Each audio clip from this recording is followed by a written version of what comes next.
ഞാൻ നസ്രീൻ. പുതിയ വീഡിയോയിലേക്ക് എല്ലാവർക്കും സ്വാഗതം. ഇന്ന് നമ്മൾ നിമിഷപ്രിയയുടെ ആ ഒരു കേസുമായിട്ട് ബന്ധപ്പെട്ട് ഒരുപാട് ദിവസമായിട്ട് ഒരു വീഡിയോ ചെയ്യണമെന്ന് ആഗ്രഹിക്കുന്നത്. എന്താ വെച്ച് കഴിഞ്ഞാൽ നമ്മൾ ആ ഒരു തൂക്കുകയറ് എന്താ പറയുക 16-ാം തീയതി തൂക്കിലേറ്റും എന്നൊക്കെ പറഞ്ഞുള്ള വാർത്തകൾ നമ്മൾ കേട്ടിരുന്നു. ഒരുപാട് അനുകൂലമായിട്ടും പ്രതികൂലമായിട്ടുള്ള ഒരുപാട് വീഡിയോസ് കണ്ടു. അപ്പോൾ എന്ന് വെച്ച് കഴിഞ്ഞാൽ നമ്മൾ ഒരു മനുഷ്യത്വം എന്നുള്ള രീതിയിൽ നമ്മൾ തൂക്കുകയറ് കിട്ടാതിരിക്കട്ടെ നമുക്ക് ആത്മാർത്ഥമായിട്ട് പ്രാർത്ഥിക്കാം. എന്താ വെച്ച് കഴിഞ്ഞാൽ ഒരുപാട് വീഡിയോസ് കണ്ടപ്പോൾ ഒരു വീഡിയോയിൽ ഒരു പെൺകുട്ടി പറയുന്നുണ്ട്, പിന്നെ സൗമ്യയും അതേപോലെ തന്നെ ഒരു ജോലി അന്വേഷിച്ച് വേറെ രാജ്യത്തേക്ക് പോയിട്ട് അവിടെ ചെന്നിട്ട് നമ്മൾ എന്താ പറയുക, അവിടെ ഒരു അറിയാത്തൊരാളുമായിട്ട് നമ്മൾ ഒരു സൗഹൃദ ബന്ധം സ്ഥാപിച്ച് ബിസിനസ്സിൽ ഒരുപാട് ഹെൽപ്പും കാര്യങ്ങളും എന്നൊക്കെ പറഞ്ഞ് അങ്ങനെ ചെയ്യുന്നതിന് മുമ്പ് നമ്മൾ ഓർക്കേണ്ട കാര്യം എന്ന് പറഞ്ഞു കഴിഞ്ഞാൽ നമുക്ക് ആരെയും എന്താ പറയുക ഉള്ളറിയാൻ കഴിയില്ല. നമ്മളെങ്ങനെയാണ് നമ്മളെങ്ങനെയാണ് എടുക്കുന്നത്, അല്ലെങ്കിൽ നമ്മൾ അവരുടെ പെരുമാറ്റം ആ പുറമേ കാണുന്ന പോലെ തന്നെയാണോ എന്നൊക്കെ ഉള്ളത്.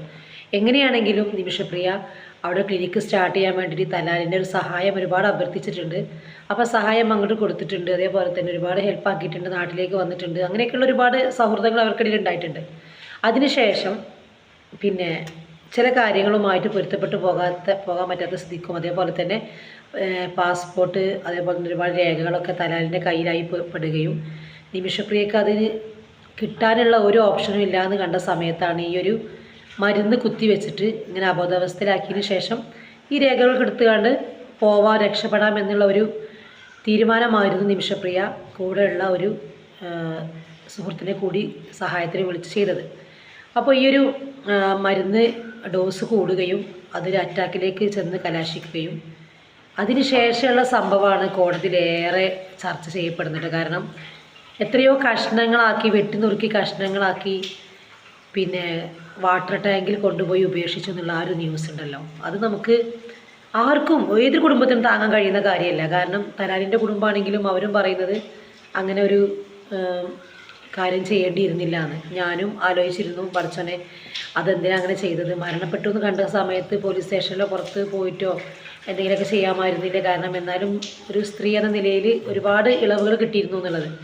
പക്ഷേ എന്തോ ഒരു ദുർലഭ നിമിഷത്തിലോ അങ്ങനെ ചെയ്തു. അതിനെ സപ്പോർട്ട് ചെയ്യല്ല, ഒരിക്കലും നമുക്ക് ചെയ്യാൻ പാടില്ല. കാരണം യമനിൽ എന്ന് പറഞ്ഞാൽ പ്രത്യേകിച്ച് അവിടെ ഒരു സിസ്റ്റം എന്ന് പറഞ്ഞാൽ എന്തായാലും അമ്മയുടെ കരച്ചിലൊക്കെ കേൾക്കുമ്പോഴേ ഭയങ്കര സങ്കടമാണ്. കാരണം അമ്മ പറയുന്നുണ്ട്, 1 വർഷമായിട്ട് അമ്മ യമനിലാണ്. അപ്പോൾ അമ്മ പറയുന്നുണ്ട് ഞാൻ എൻ്റെ മോളുമായിട്ട് തിരിച്ചു പോകുന്നുള്ളൂ എന്ന്. അതേപോലെ തന്നെ ആ ഒരു നിമിഷപ്രിയയുടെ കുട്ടി, ഇതൊക്കെ അറിയിക്കുമ്പോൾ നമുക്ക് സങ്കടമുണ്ട്. തീർച്ചയായിട്ടും രക്ഷപ്പെടട്ടെ നമുക്ക് ആത്മാർത്ഥമായിട്ട് പ്രാർത്ഥിക്കാം. കാരണം ഇത്രയും വർഷം ജയിലിൽ കിടന്നല്ലോ. കാരണം ആ ഒരു മരിച്ച ആൾക്ക് ഒരിക്കലും പകരം ആവില്ല ഒന്നും.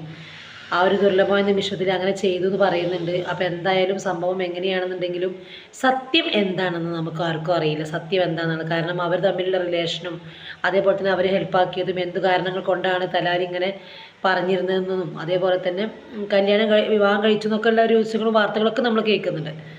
അപ്പം അതൊന്നും അല്ല എന്നുള്ളതാണ് നിമിഷപ്രിയയുടെ ഹസ്ബൻഡ് വരെ പറഞ്ഞിട്ടുള്ളത്. അങ്ങനെയൊന്നും അല്ല, കാരണം ഇങ്ങനെയുള്ള രേഖകളൊക്കെ ഉണ്ടാക്കിയതാണ്, പിന്നെ നമ്മൾ എന്താ പറയുക കൊടുക്കാൻ വേണ്ടിയിട്ട് അങ്ങനെയുള്ള ചെയ്തു എന്നൊക്കെ പറയുന്നുണ്ട്. അപ്പോൾ ഒരുപാട് വാർത്തകൾ കേട്ട് പ്രതികൂലമായിട്ടും അനുകൂലമായിട്ടുള്ള ഒരുപാട് വീഡിയോസുകൾ കണ്ടു.